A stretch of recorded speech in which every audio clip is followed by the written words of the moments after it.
plaisir d'accueillir Muriel Barnéou, Sandrine Delage et Thomas Meister. Je propose donc Thomas, Sandrine et Muriel de vous présenter assez rapidement et de donc partager brièvement ce que vous faites et surtout de nous dire pourquoi ce sujet de la diversité articulé avec la tech vous tient personnellement à cœur, d'où vient cet engagement. Et peut-être avant de vous passer la parole, donc, je vais répondre moi-même à cette question. Donc moi, je suis Véronique Poulard, donc je suis DRH de profession. J'ai exercé donc mon métier de DRH dans l'industrie financière pendant beaucoup d'années. Là, je travaille en indépendant et surtout, j'ai été très engagée sur les questions de genre, puisque j'ai été présidente d'une association de femmes, donc d'une entreprise du CAC 40, et représentante, enfin membre du COMEX de Financiel, qui est une sorte d'association des femmes dans le secteur banque-assurance. Donc, c'est vrai que j'ai été très, très engagée sur ce sujet. Et maintenant, j'ouvre mon champ au-delà du genre à pas mal d'autres attributs, je dirais, de la diversité. Alors, qui veut prendre la parole? Je ne vois pas sur mon écran. Alors, attendez. Hop. Tu as dit Thomas. Voilà, Thomas, Muriel. Voilà. Alors, Muriel. Bon, très bien. Écoute, je te vois à l'écran. Donc, est-ce que tu peux te présenter? Oui, en deux mots, Muriel Barnéou, je dirige l'engagement sociétal du groupe La Poste. Le sujet de la diversité, on ne le sait pas souvent, mais La Poste est un formidable acteur de progrès social.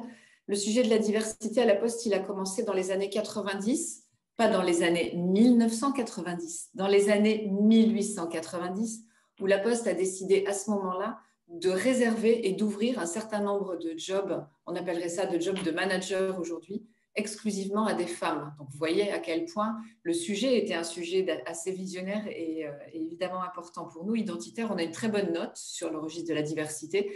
Et bien évidemment, la question du digital et la manière dont ces femmes sont incluses dans le digital et font partie du digital sont des sujets qui nous traversent. Voilà pourquoi le sujet est très important pour nous.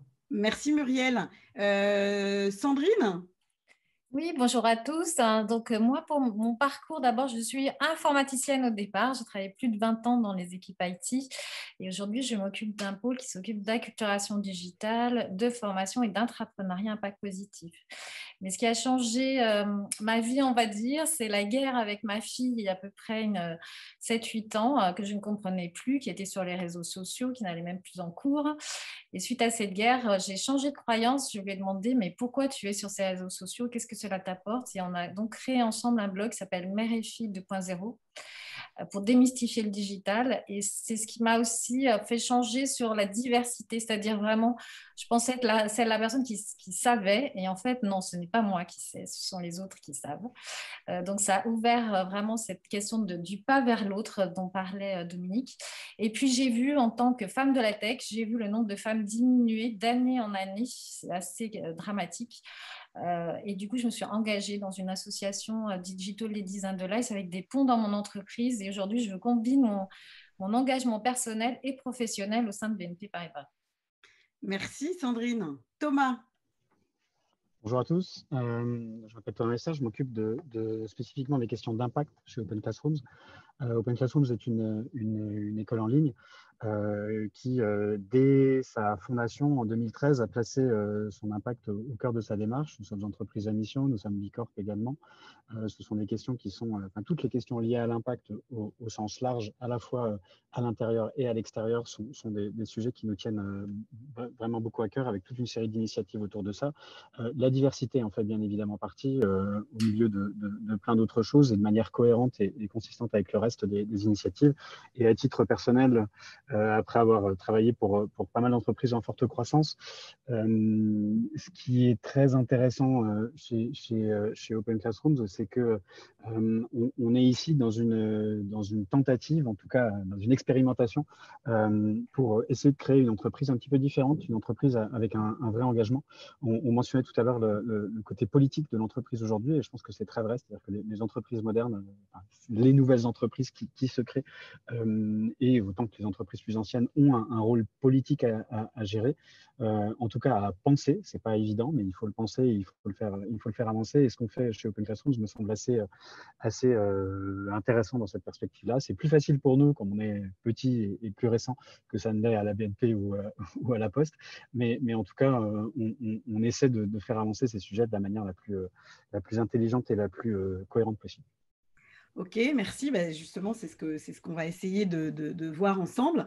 Alors, on parle donc dans le titre de petit déjeuner, on fait le lien entre diversité et digital. Donc, je voudrais savoir vous-même, comment vous faites ce lien, quel lien est-ce qu'on peut l'expliciter et en quoi c'est un enjeu business finalement pour vous, pour votre entreprise. Et Thomas vient d'en parler. Quelles sont les initiatives spécifiques que vous souhaiteriez partager avec nous et qui sont vraiment qui sont intéressantes par rapport à cette problématique. Alors, je vais peut-être passer la parole d'abord à Sandrine, si tu veux bien justement nous partager à la fois ta compréhension, ou en tout cas en quoi c'est un enjeu et les initiatives que vous avez au sein de BNP. Alors déjà, pour parler business, parce que c'est important, on est dans business for good, mais business pour avoir une rentabilité et donc une pérennité. Alors déjà, le sujet, BNP Paribas, c'est une banque, il y a un sujet d'indépendance financière des femmes. Et on sait qu'aujourd'hui, les métiers du numérique, je vais parler des métiers du numérique, sont des métiers qui sont en tension. On ne trouve pas de candidats et de candidates. Ce sont des métiers bien payés qui permettent une évolution et qui permettent vraiment une carrière riche et intéressante pour les femmes. Et puis le deuxième point, en étant aussi au cœur de l'économie, l'économie est drivée quand même par le digital. Il faut savoir que le manque de femmes conduit à un manque potentiel de 200 milliards d'euros d'ici 2030 ou 40, c'est McKinsey qui l'a indiqué, avec plusieurs dizaines et centaines de milliers de postes qui ne sont pas pourvus. Donc il y a vraiment un levier économique pour les pays, les entreprises, l'économie, sachant que bien sûr, je vais vous motiver pour aller vers les métiers du numérique. Il y a aussi un sujet sur les métiers, la tech for good, le numérique, pourquoi faire, comment. Il faut aussi rester attentif à ces sujets-là. Et donc ensuite, les initiatives qu'on a chez BNP Paribas, en fait, au lieu de parler d'initiatives, j'aimerais parler d'écosystème. Moi, je suis pour moi, ça ne peut pas être l'entreprise toute seule qui peut agir. Elle peut agir avec ses partenaires, des associations, d'autres entreprises. Et donc, on a deux écosystèmes qui sont des leviers assez forts, qui sont à la fois le partenariat avec le Women's Forum. Donc, le Women's Forum a fait un sujet dédié aux femmes dans la tech et a rassemblé toutes les bonnes pratiques des différents partenaires pour les remonter au gouvernement sous forme d'actions. Donc, c'était l'année dernière, très concrète. Alors, le Women's Forum, c'est un petit peu le plafond de verre, c'est soutenu par les membres de COMEX. Et il y a un autre écosystème qu'on a créé par les collaborateurs. Donc là, c'est en tant que membre de l'association Digital Ladies and the Light, j'ai convaincu d'autres collaborateurs pour créer un collectif. Et ce collectif organise donc maintenant chaque année un événement qui s'appelle Women and Girls in Tech. C'est un peu la suite de RFI 2.0. C'est comment toucher à la fois les collaboratrices qui peuvent se reconvertir, mais aussi les jeunes filles et pourquoi pas les jeunes filles donc de l'écosystème des collaboratrices de BNP Paribas. On l'a fait l'année dernière aussi avec Angie. Et on a donc créé un moment d'émotion, on va dire, ludique entre deux générations apprenantes et puis des moments dédiés aux jeunes filles pour qu'elles apprennent un petit peu plus les métiers. Et pour les collaboratrices, on leur a présenté les formations. Et je tiens à dire que la formation phare chez BNP Paribas est basée sur le partenariat avec Open Classroom. Donc, il y a plusieurs centaines de collaborateurs et collaboratrices qui suivent ces formations pour améliorer leurs compétences, mais pour se changer de métier. Et grâce à ces deux éditions Women and Girls in Tech, il y a eu plus 10% de femmes qui ont suivi ces formations donc délivrées par Open Classroom. Donc, les écosystèmes sont très importants et se répondent à tous les niveaux de l'entreprise. Super. Et donc, du coup, ça représente combien de femmes qui suivent ces programmes de formation, Sandrine? Il y a à peu près 2000 personnes qui ont suivi ces formations et on est passé de 7% à 37% à peu près. Impressionnant. Bon. Et alors du coup, Thomas, puisque Sandrine évoque ce partenariat avec Open Classroom, est-ce que tu peux du coup nous rappeler en fait la raison d'être de votre entreprise, notamment dans la table ronde précédente, on a beaucoup évoqué justement ces questions d'éducation. Et donc, j'aimerais t'entendre sur justement ce que vous proposez et vos convictions sur le sujet. Et même question aussi que Sandrine, à laquelle Sandrine a répondu. Enfin, en quoi c'est un enjeu business aussi pour vous? Et puis, quelles sont vos initiatives spécifiques? Ça serait intéressant. Merci, oui. Donc, Open Classroom, vous avez comme dit une entreprise à mission. La mission a été définie très tôt, en 2013, mais elle est aujourd'hui inscrite dans les statuts. On a précédé la loi PAC, puisqu'on a écrit la mission dans les statuts en 2018, avant que le statut d'entreprise à mission n'existe. Comme dit, on vient d'être certifié Bicorp également. En fait, évidemment que nous, on fait de l'éducation. On ne vend pas des missiles. Donc, il y a une notion d'impact et forcément de faire avancer nos étudiants qui est intrinsèquement lié à l'activité même de l'entreprise. On a souhaité toutefois aller un peu plus loin en se disant que finalement, notre mesure de succès, c'était pas directement ce que nous on fait. C'est-à-dire, c'est pas directement le nombre de diplômes ou le nombre de certifications ou le nombre d'heures de vidéos, de cours que suivent les étudiants qui s'inscrivent sur la plateforme, à la fois les étudiants payants ou les étudiants gratuits, puisqu'une partie significative de notre catalogue est gratuite. Pour nous, c'est pas la chose importante parce que finalement, ça découle directement de l'activité.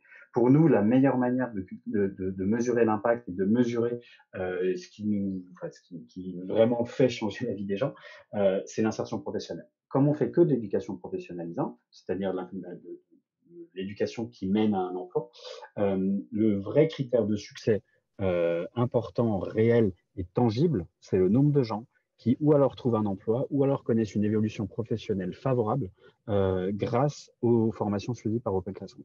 Et ça, pour le coup, c'est le critère principal de succès, le KPI principal de succès pour l'entreprise et celui autour duquel s'articule l'intégralité des activités de l'entreprise.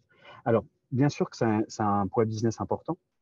Pour une raison simple aussi, c'est que en vrai, lorsque vous cherchez une formation, surtout une formation professionnalisante, ce qui vous intéresse au premier chef, c'est de savoir si vous allez trouver du travail à la fin ou si ça va vous permettre de vous améliorer.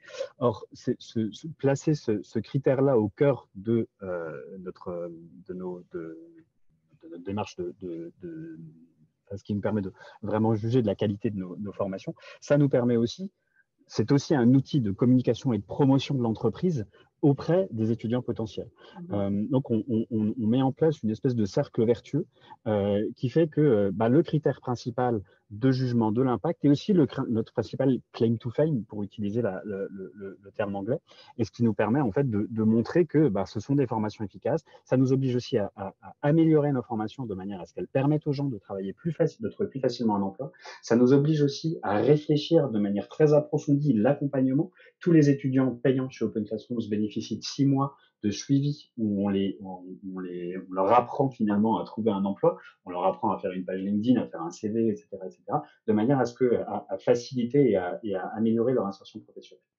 En termes d'initiatives sur la diversité, comme dit, nous, on a cette chance d'être une entreprise relativement récente. On doit être la seule entreprise tech en France, en tout cas la seule entreprise membre du Next 40 à être majoritairement féminine. On est à 51-49, donc il y a plus de femmes chez Open Classroom que d'hommes, ce qui fait de nous, ce qui nous rend un peu différents.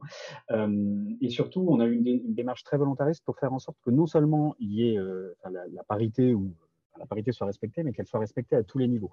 Donc aujourd'hui, on est dans une proportion de 40-60 dans toutes les équipes et à tous les niveaux. Alors c'est parfois 60% de femmes, 40% d'hommes, mais en tout cas, on essaie vraiment de faire en sorte que cette proportion soit respectée. Et finalement, pour reprendre ce qu'on se disait tout à l'heure aussi, ça devient finalement un avantage en termes de recrutement, surtout dans la guerre des talents que mentionnait Sandrine, parce que souvent dans les équipes tech, par exemple, il y a un climat un peu particulier, parfois très fort en testostérone. Le fait qu'on soit une entreprise majoritairement féminine, y compris à la tech, en fait, ça crée un climat différent, un climat beaucoup plus apaisé, qui favorise la diversité et qui, lui aussi, favorise le recrutement de femmes parce qu'en fait, elles savent que certains comportements qui peuvent être assez communs et assez, malheureusement, assez répandus dans certaines équipes ne le sont pas chez Open Classroom et ne seront jamais à lui. Et donc, ça, là aussi, ça crée un cercle vertueux. Et c'est là où je rejoins ce que disait Sandrine quand on parle d'écosystème. Tout ça, c'est pas une histoire d'initiative, c'est une histoire d'écosystème à créer. Ok, merci Thomas. Alors, à la Poste, Muriel, bon, il y a énormément d'initiatives, donc j'aimerais évidemment que tu partages. Et donc, en quoi tout ça est enfin, ce lien diversité digitale, en quoi c'est un enjeu business pour la Poste. Et puis, donc, toutes ces initiatives, est-ce que tu peux nous en donner quelques, alors, quelques-unes, parce que je sais que vous en avez énormément, mais en tout cas, me semble vraiment significatif, que tu as envie de partager. Je ne sais pas si je parlerai d'enjeu business parce qu'au fond, cette diversité, on la vit, je ne dirais pas depuis l'origine parce qu'on a 500 ans, hein, mais depuis très longtemps. Thomas parlait de la proportion de femmes chez Open Classroom, on est aussi à 51-49. Et avec les mêmes proportions, 60-40 ensuite, selon les étages de la pyramide. Donc c'est quelque chose, au fond, on vit avec, et bien sûr qu'on a en interne des dispositifs qui veillent à ce que la chose ne retombe pas, mais c'est quelque chose d'assez naturel, somme toute. Ce qui va être pour nous un élément très important, c'est la question de l'insertion dont parle Thomas. Et notamment, on est aussi sur le chemin d'être entreprise à mission, hein, on le porte dans nos statuts au printemps, dans quelques semaines. Et nous avons parmi nos engagements un engagement qui est celui de faire advenir un numérique éthique et responsable. Je reviens sur une expression qu'une de nos intervenantes utilisait tout à l'heure, hein, du Tech for Good, qui pose au fond la question de la tech sert à quoi si elle ne sert pas aussi, et d'abord prioritairement, à faire du bien. Donc, on va plutôt s'orienter sur ces sujets d'insertion lorsqu'on regarde ce que l'on soutient dans nos actions. Je vais parler du Manifeste de reconversion des femmes dans le numérique, de Syntech. J'ai vu qu'on parlait de Syntech et de Social Builder, hein, dont l'ambition, c'est de mobiliser un maximum d'entreprises pour faire bouger les lignes dans les organisations et accroître la présence des femmes dans les métiers du numérique et durablement. On soutient en territoire, parce qu'il y a les grands niveaux puis les petits niveaux, et ça fait partie, c'est fondamental en termes d'accessibilité, quelque chose qui s'appelle SupExcellence, qui vient de la CCI du 94 et qui a permis à 20 femmes dirigeantes de TPE-PME en croissance dans le Val-de-Marne d'être sélectionnées par un jury et particulièrement soutenues.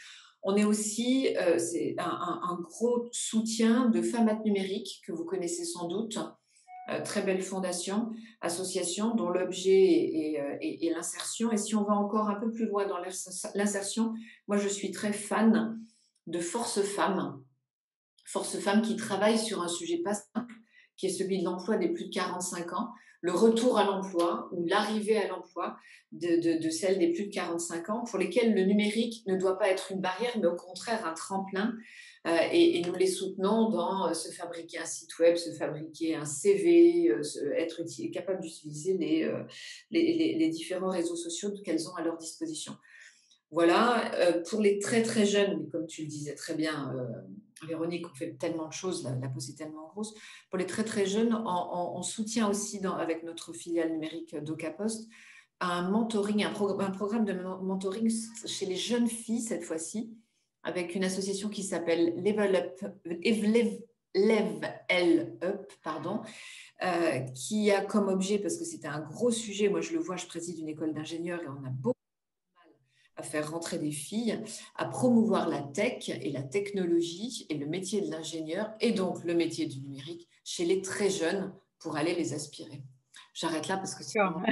Alors, on reviendra après aussi sur les questions peut-être d'accessibilité au numérique, dans une autre partie.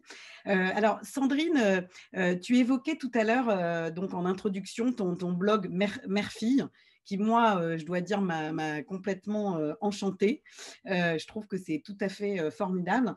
Et justement, par rapport à cette question, en quoi la diversité peut être un accélérateur dans l'accès au digital, avec toute cette question intergénérationnelle.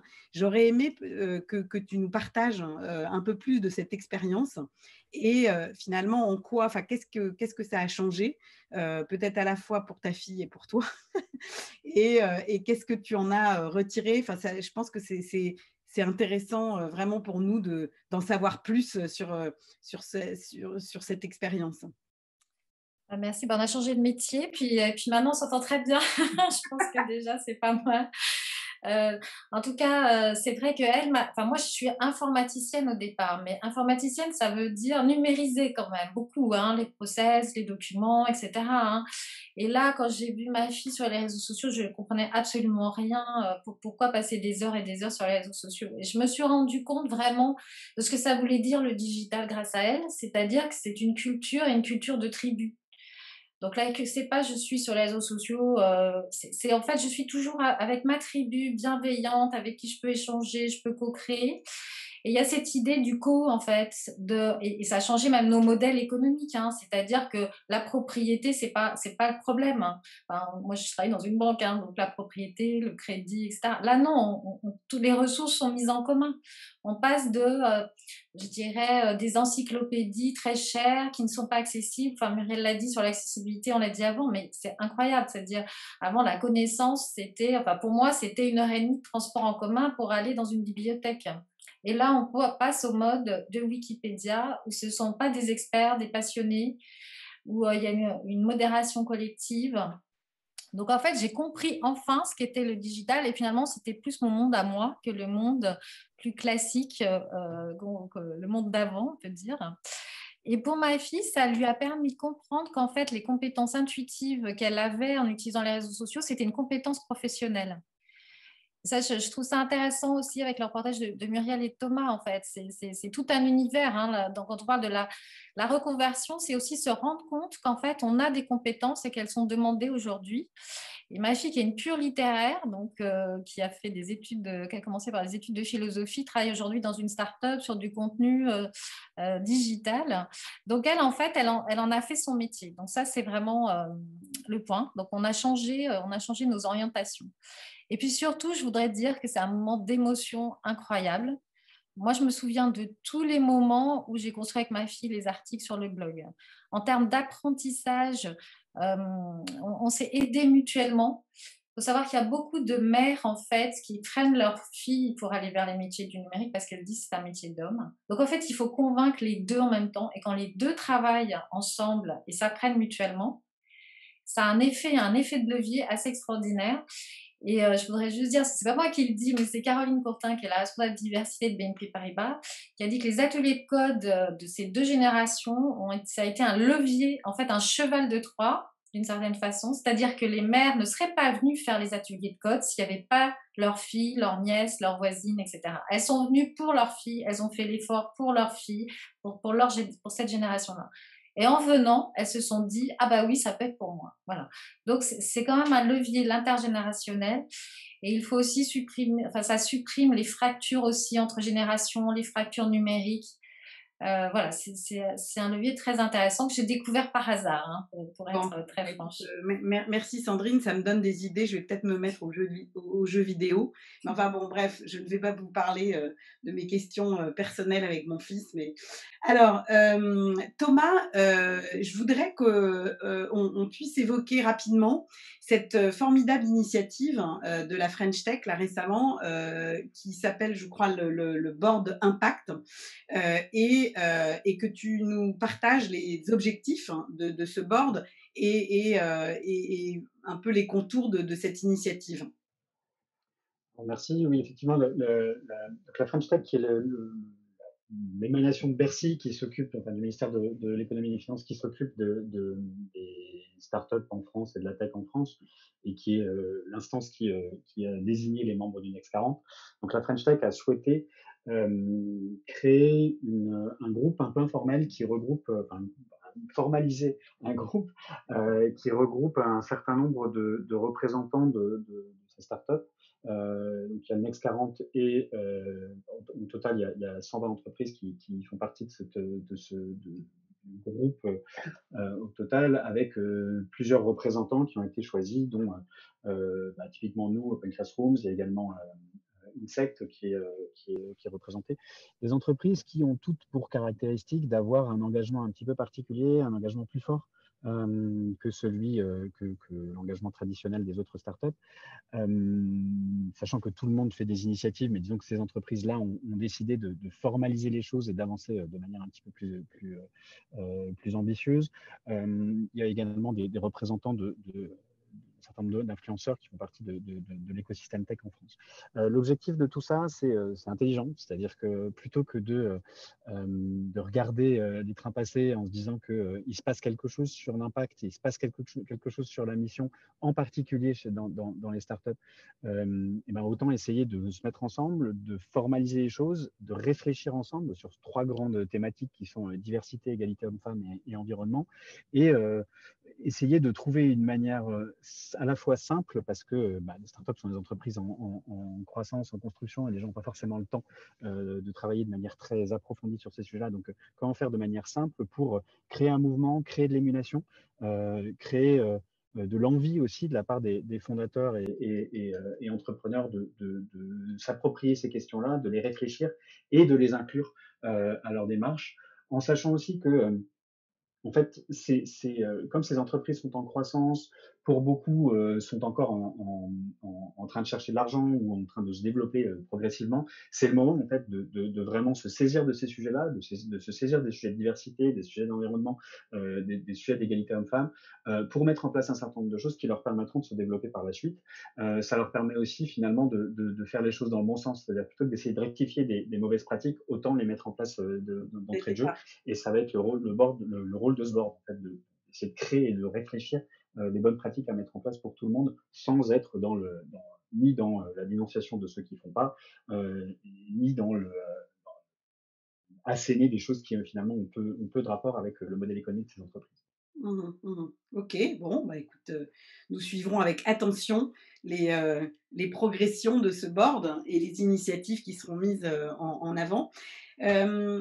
On va arriver, on est toujours pas en retard, mais en tout cas, on est très pressé par le temps. Je voudrais quand même, en fin de cette table ronde, revenir, Muriel, sur vraiment l'enjeu des enjeux par rapport à cette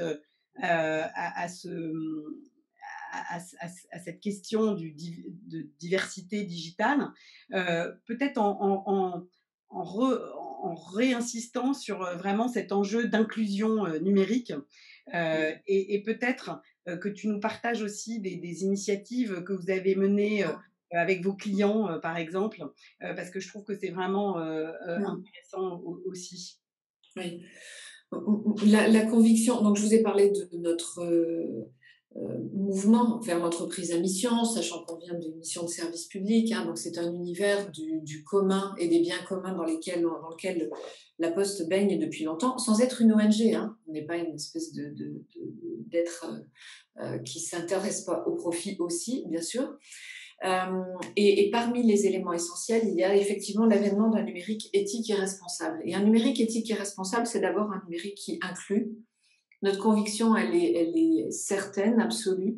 13 millions de personnes exclues du numérique, ça ne peut pas être ça ne peut pas être un modèle soutenable. Voilà. Et on ne peut pas se dire champion du digital, des UX, des customer journey, de tout ce que l'on veut, si par ailleurs on laisse au bord du chemin 13 millions de personnes. C'est d'abord un vrai boulet économique, parce que tous ces acteurs qui pourraient se servir du digital dans nos self-care, dans toutes les solutions qui sont des solutions rapides et efficaces pour s'interfacer avec nous, Sandrine, typiquement dans l'univers bancaire, c'en est un. Évidemment, toutes ces personnes qui ne savent pas utiliser le digital, elles viennent engorger des canaux qui sont des canaux coûteux qu'on réserve plutôt à des tâches à valeur ajoutée. Donc économiquement, on a évidemment un intérêt majeur à faire en sorte que ce digital soit approprié et approprié par tous. Si on le fait maintenant d'un point de vue plus macroéconomique, une société, quelqu'un qui est exclu du digital dans la société, c'est quelqu'un qui coûte très cher à la société. vraiment très cher au sens de l'ensemble des difficultés qu'il a à s'interfacer ou qu'elle a à s'interfacer avec le monde économique et le monde administratif. Donc, fort de ça, nous nous sommes emparés du sujet et aujourd'hui, nous pouvons cumuler à peu près 200 000 personnes impactées par nos dispositifs dits d'inclusion numérique qui vont de la détection, parce que le premier sujet, c'est de détecter ces 13 millions. Évidemment, quand on est exclu du numérique, ça ne rend pas les choses faciles pour être touché, c'est la première chose. Et deuxièmement, c'est un peu ostracisant. C'est un peu quelque chose qui relève de l'analphabétisme. D'ailleurs, il y a des personnes pour qui il y a cumul des deux difficultés. Donc, pour à la fois identifier et aller jusqu'à amener ce numérique vers des personnes qui en sont exclues.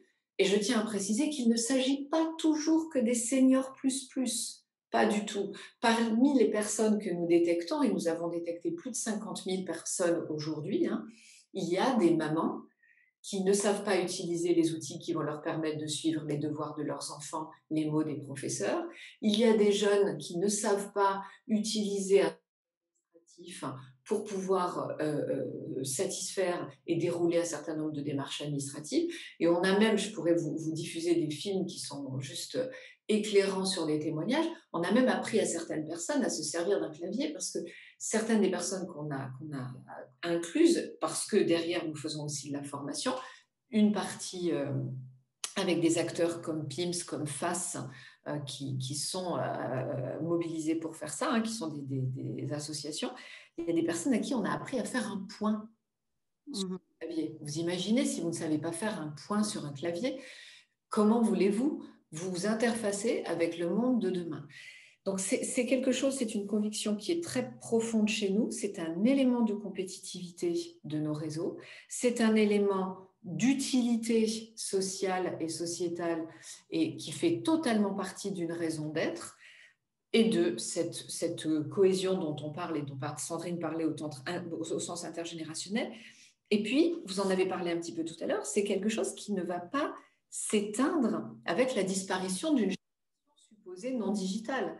C'est-à-dire que derrière ces problématiques d'inclusion, inclusion premier niveau, vont venir des problématiques de compréhension des IA, compréhension des modèles big data. Et donc, la manière dont on va être capable de faire partager ce minimum de savoir qui permet aux gens, filles et hommes, peu importe bien sûr, d'être empowered, je n'arrive pas à trouver les mots, mais d'être en capacité d'utiliser un outil qui est devenu essentiel, c'est majeur pour la cohésion de notre pays. Sinon, nous aurons tous les mouvements possibles et imaginables qui sont des mouvements qui refusent le progrès et qui résistent à